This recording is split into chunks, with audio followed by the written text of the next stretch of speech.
Le pire arriva ce jour-là. Je me suis fait braquer à la machette. J'ai marché, je les ai juste vus. Ils m'ont dépassé à moto. Ils se sont arrêtés, je les ai entendus freiner violemment. Ils sont revenus vers moi. Et donc, je vois celui qui était derrière, en fait, descendre avec une machette. Et il se met à courir vers moi. De lui, il m'a lancé la machette. Donc, je trébuche, je tombe, le temps de me relever et tout ça. Il est revenu, il a pris la machette et la partie plate de la machette, il m'a frappé la tête avec. Et j'ai perdu connaissance. Hello guys, c'est Eugène Guénou. Toi-même, tu sais.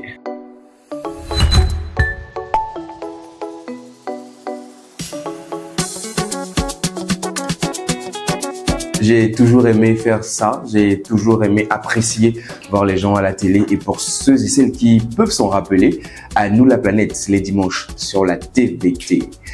Et j'avais 9 ans quand j'ai commencé. Plus tard, je rejoins donc en 2011 un concours à la TV2 qu'on appelle L'autre rêve. Et en 2012, je commence Café Matina, Café Vac, voilà, sur la chaîne du futur. LCF avec le grand frère Kevin Dieudonné, la grande sœur Abibé, la grande sœur Vanessa Debbie. Et donc voilà tout doucement comment je suis rentré dans ce métier-là. Plus tard donc je fais de la radio, City FM. Je faisais, pour ceux qui se rappellent aussi, le jackpot où on gagnait des prix avec des partenaires. Et plus tard je lance un chart qui s'appelle le CD Chart, qui était le classement des 10 meilleurs tubes du moment.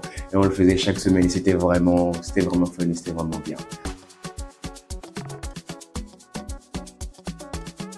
Comment j'arrive à jongler, pour ainsi dire, si vous trouvez le secret, faites-moi signe rapidement, parce que c'est urgent. En réalité, c'est la grâce de Dieu qui permet à ce qu'on puisse naviguer, voguer un peu dans toutes ces casquettes-là. Mais je dirais que l'une des choses qui m'a aidé, c'est que je n'ai pas tout commencé en même temps. J'ai commencé une chose, j'ai plus ou moins commencé par maîtriser, j'ai ajouté une deuxième, j'ai plus ou moins maîtrisé, j'ai ajouté une quatrième, une troisième, ainsi de suite. Donc, mais pas tous en même temps au tout début. Et il faut dire aussi que même si c'est vrai que ça fait beaucoup de domaines, c'est quand même des domaines qui sont pas loin les uns des autres, qui sont plus ou moins complémentaires.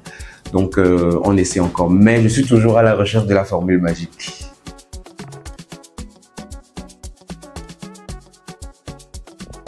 From Arsenal à Megan pour nous le Monaco. Ça a été un réel plaisir et un immense honneur et surtout une immense grâce d'être sur un événement aussi plébiscité et qui aujourd'hui rentre dans l'histoire parce qu'il n'y aura plus jamais de 20 ans de carrière de Emmanuel Chilia Debayor, la légende togolaise, et ça a été vraiment un honneur. On m'a appelé, merci à mon tonton qui m'a mis sur le coup. Et il faut dire que je faisais quelques événements privés avec le nom Bafor. J'ai un peu animé aussi il y a quelques années son anniversaire à la maison avec quelques stars, quelques sommités. Mais je n'y attendais pas du tout de me retrouver sur le jubilé. Ça a été une grosse surprise. Surprise que ça a été pour vous, ça a été la même pour moi parce que je n'y attendais pas du tout. J'étais stressé, mais vraiment, j'ai dit ok, Seigneur, je me livre totalement. C'est toi qui me capacite, allons-y. Et je me mets au milieu du stade et je me rappelle de cette phrase, je dis « Bonsoir le stade de Kégué !»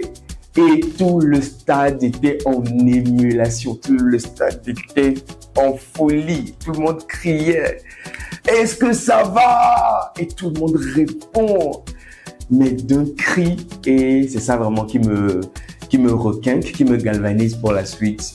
Et puis, par la grâce de Dieu, le reste s'est bien passé. Et petite anecdote, lorsqu'on a fini,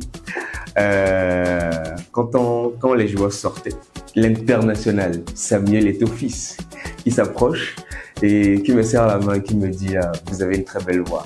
Je dis « Waouh !» Si ce monsieur-là, mais avec tout ce qu'il a vécu, tout ce qu'il voit d'excellent, de bon dans le monde, waouh, waouh, waouh, waouh.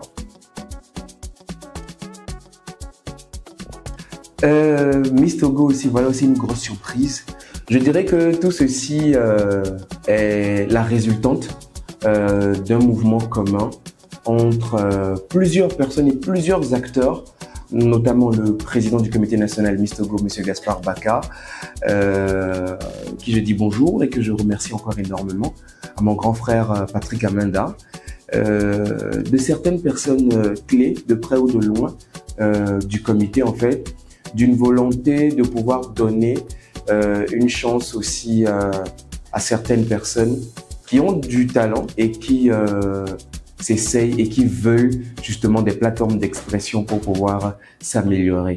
Et véritablement, cette plateforme-là est aujourd'hui une aubaine inespérée pour moi parce que j'ai toujours rêvé de faire Miss Togo. Pour ceux qui sont dans mon entourage, ils peuvent le témoigner. J'ai toujours dit que faut que j'anime Miss Togo. Je vais animer Miss Togo. Je vais animer Miss Togo.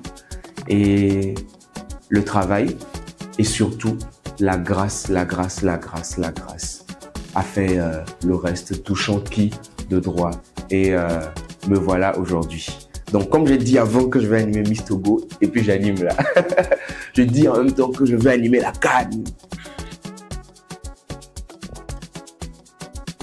Alors, avant de monter sur scène, déjà, il faut savoir que le métier que nous faisons est un métier à haute responsabilité.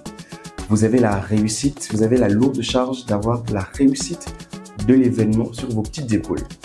Donc, déjà, il faut en amont, avant même le jour, 2, 3, 4 jours, une semaine avant, 2 semaines avant, c'est possible, avoir une réunion avec le comité d'organisation de l'événement. Quel est le programme? Le programme, souvent, il évolue. On ajoute des choses, on retranche des choses, mais il est important quand même que vous ayez une ossature déjà prévue. Ensuite, la veille, si possible, ou si l'événement est en soirée, déjà le matin ou la veille, allez donc sur le lieu de l'événement. Si ce n'est pas possible, envoyez votre assistant ou votre assistante pour checker un certain nombre de choses, la disposition, où est-ce que vous allez vous asseoir, dans les coulisses, votre micro, qui le gère, comment ça se gère. Essayez de balancer le micro, enfin, pas le balancer, hein, mais de faire une balance, tester votre micro pour voir si votre voix sort bien. Vous voulez qu'on augmente les graves, qu'on diminue les médiums, les aigus, vraiment c'est à vous de voir pour que vous vous sentiez à l'aise. Parce que ça aussi, ça participe en fait à la réussite de votre travail. Si le matériel qu'on vous donne n'est pas de qualité ou ne sort pas votre voix telle qu'elle, ça va aussi vous perturber et ça peut avoir un impact négatif sur votre prestation. Et ensuite, donc, 1 heure, faire vraiment tout, idéalement, pour arriver 1 heure avant l'événement, sur les lieux de l'événement. Si vous le pouvez, arriver 1h30 avant. Pas trop tôt aussi, pas 2h, 2h30, 3h. En tout cas, ça dépend aussi des événements ou quelquefois les accès. Quand c'est un grand festival, peut-être à cause de l'accès, peut-être il faut être là peut-être 3 heures avant, 4 heures avant, ça dépend. Mais ne pas être là trop tôt aussi pour ne pas trop se fatiguer aussi avant le démarrage. Et enfin, vous prenez possession des lieux, vous priez et vous vous recommandez à Dieu. Beaucoup de confiance en moi. Alors, il y a plusieurs événements dans ma vie qui ont failli m'enlever aujourd'hui cette confiance en moi. Mais il y a une chose très importante, c'est notre identité. Qui est-ce que nous sommes? Notre identité en Christ. Il est important que je sache que je suis créé à l'image de Dieu et que Dieu m'aime tel que je suis. Je ne dois pas avoir de complexe. Que je sois jaune, vert, blanc ou noir, Dieu m'aime tel que je suis. Ensuite, il est important aussi que nous, qui allons devenir parents, que nous qui sommes parents, nous puissions inculquer une confiance en soi aussi à nos enfants. Je me rappelle de quelque chose que ma mère me faisait toujours. Ma mère me répétait toujours, tu es beau, tu es intelligent, tu es. Ma mère me le répétait toujours. Et je fais la blague souvent en disant qu'elle pouvait me le répéter 15 millions de fois en une journée. Elle le disait tellement que depuis tout petit jusqu'en grandissant, ce sont des paroles qui sont ancrées en moi, que mon âme a reçues.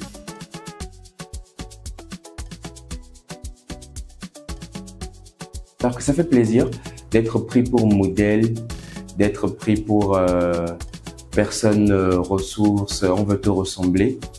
Mais il y a un piège aussi. Le piège est que vous-même, qui êtes pris pour modèle, vous n'avez plus droit à l'erreur.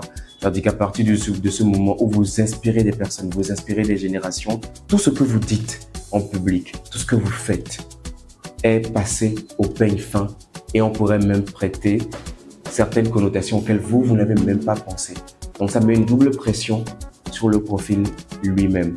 Si vous entrez dans ce monde de médias, dans ce showbiz, parce que vous avez eu dire qu'il y a beaucoup d'argent dedans, que les gens roulent en voiture, bon.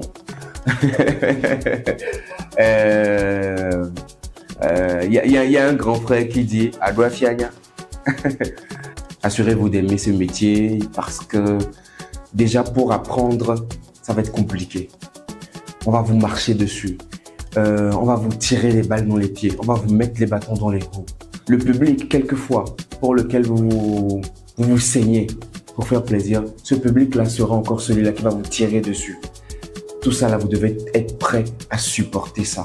Dans un deuxième temps, quand vous commencez par monter et que les premières félicitations commencent par arriver, je vous en supplie, gardez-vous d'avoir, entre guillemets, la grosse tête. Ça va vous faire chuter beaucoup plus vite que vous n'êtes monté. Les aînés, dans tout domaine, sont à respecter, sont à honorer. Dans ce métier, les grands frères, les grandes sœurs qui ont commencé avant nous, il faut toujours leur donner du respect.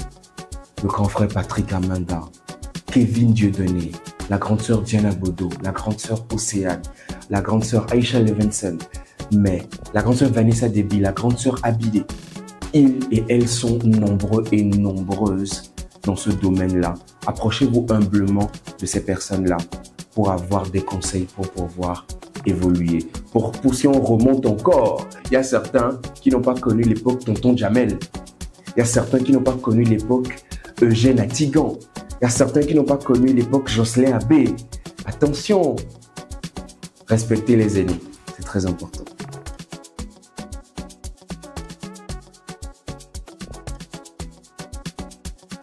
Pour ceux et celles qui me voyaient en 2014, 2015, 2016, 2017 sur LCF, il faut savoir que j'habitais à Agoué et je marchais pour arriver à LCF. Pour ceux qui me voyaient, vous qui m'avez toujours apprécié, aujourd'hui je vous dis, Yato, nous en avons. J'étais à Agoué Plateau. Nous en avons à Agoué Plateau et le café matinal c'est à 7h30.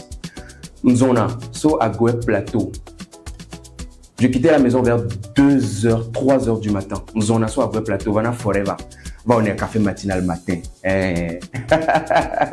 Aujourd'hui, c'est une information que je vous donne. Tous les collègues de LCF, chacun me donnait des coups de main comme il pouvait, par-ci, par-là. Et quand je finis, alors il fut un moment où j'avais 3 voire 4 émissions où il y avait d'abord Café Matinal et il y avait Choco Show sur la radio City FM où j'étais chroniqueur aussi là-bas avec la grande sœur Evelyne Sonia. Je t'aime toujours énormément, repose en paix. Elle nous a malheureusement quittés et aussi peut-être on y reviendra après, mais c'est grâce à elle que je suis devenu comédien voix off aussi. Il est arrivé des journées où je fais donc Café Matinal, je fais Choco Show, je fais le jackpot et j'enchaîne avec CD Charts. Et donc quand je finis ce périple, ce tumulte-là, je prends encore mes 2 meilleurs amis, 1, 2, et je marche encore. À l'époque, on ne fermait pas encore la caisse. Donc je marche à travers SOS Village d'enfants, je passe par la caisse, je passe par le campus, je tombe sur Agbalé Pédo, et puis voilà, je suis dans Agoué et puis je suis à Agoué Plateau. Donc c'était ça et j'ai fait ça pendant pratiquement 5 ans à LCF. Moi j'aimais ce métier-là, j'avais une opportunité, il y avait des restrictions budgétaires donc j'avais pas de salaire. Et moi les quoi, il y a une place, tu peux venir, viens, mais c'est chaud, on peut pas te gérer.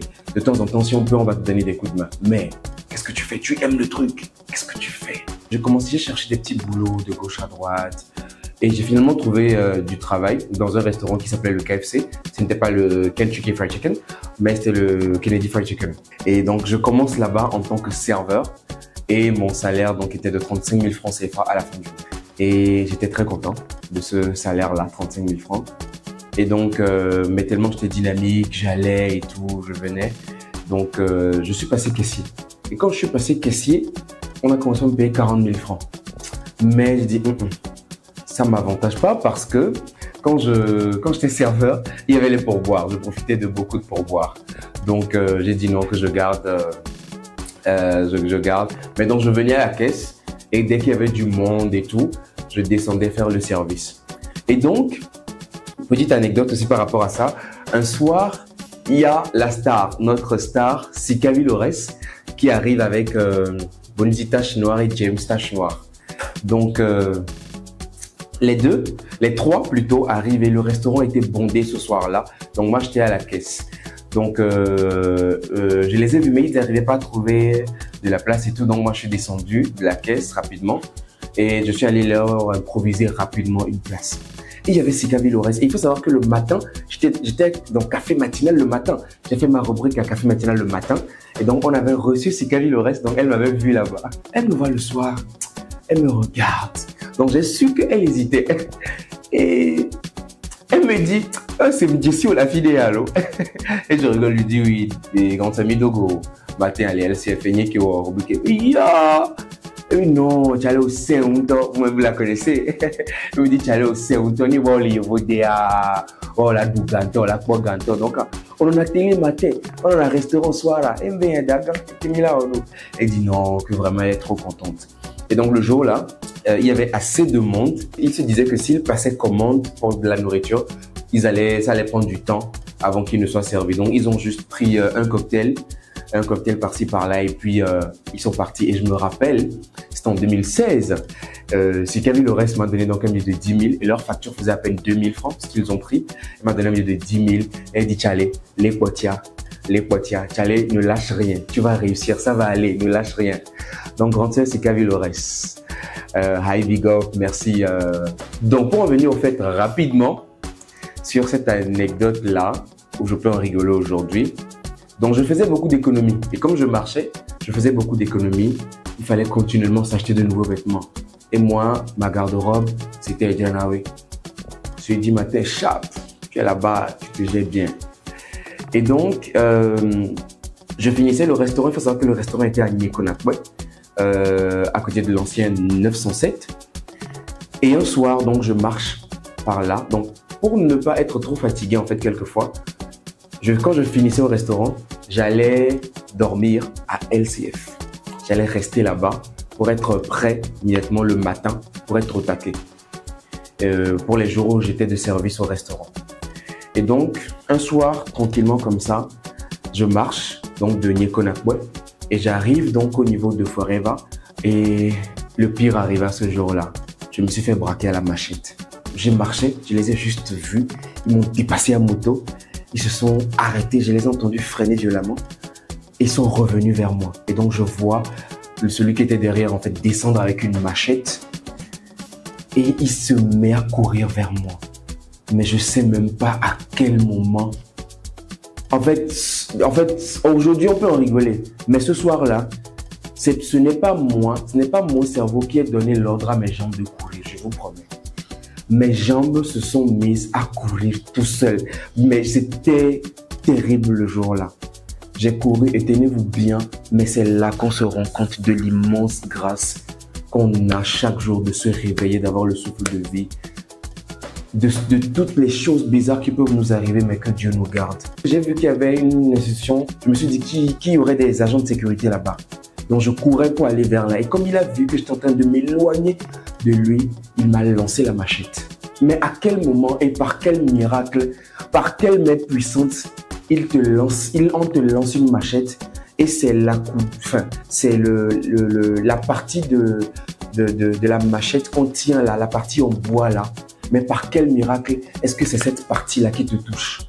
Donc, je trébuche, je tombe, le temps de me relever et tout ça, il est revenu, il a pris la machette et la partie plate de la machette, il m'a frappé la tête avec et j'ai perdu connaissance. Et j'ai juste senti qu'il m'a arraché. J'avais un sac en bandoulière, il m'a arraché le sac en bandoulière. Et j'ai senti aussi qu'il m'a fouillé les poches. Mais j'étais un peu comme sonné, je ne me retrouvais pas. Il faut savoir qu'à l'époque, il y avait un numéro de café matinal que je gérais. Et j'avais donc le grand frère Kevin Dieudonné avait acheté une tablette. C'est dans cette tablette-là qu'il y avait donc le numéro officiel de Café Matinal que je gérais. Donc, j'avais la tablette de Café Matinal dans cette sacoche-là, dans ce sac en bandoulière que j'avais là. Donc, il m'a arraché la tablette et tout. Ça a été une expérience très traumatisante pour moi.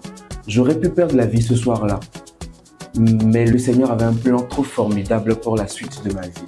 Comment est-ce que tu sors d'un braquage à la machette et tu n'as même pas une seule égratignure? Je me rappelle, après, je pense que le lendemain ou 2 jours après, j'ai remarqué que j'avais une petite égratignure sur un poignet comme ça, mais vraiment. Donc je me disais peut-être quand je suis tombé, que peut-être j'ai eu, voilà. Mais rien du tout, j'ai même pas senti la douleur, mais c'est rien du tout, quoi. Donc à quel moment tu sors d'un braquage à la machette en étant en un seul morceau? Et ça a même laissé penser que j'ai inventé toute cette histoire en fait.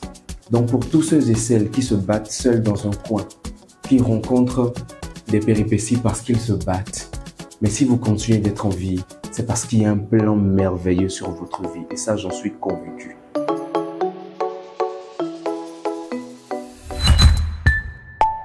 Actu Lomé.